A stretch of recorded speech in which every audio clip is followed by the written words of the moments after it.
When paths are drawn with one of the drawing tools, they typically are independent of one another. For example, this letter K is created using two paths. If I want to combine these two paths together, though, I can use the Object Compound Path Make command, or Control 8. That's Command 8 on a Macintosh. Using this command combines these two paths together so they act as one object. This is different than a group because the paths are combined together.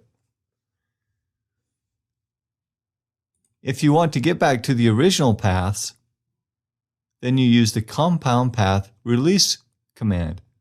This will return the paths to their individual settings. Compound paths can still be edited using the Direct Selection tool. New with Illustrator CS4 is the Blob Brush. The Blob Brush can create compound paths just by drawing with it without having to do a separate command.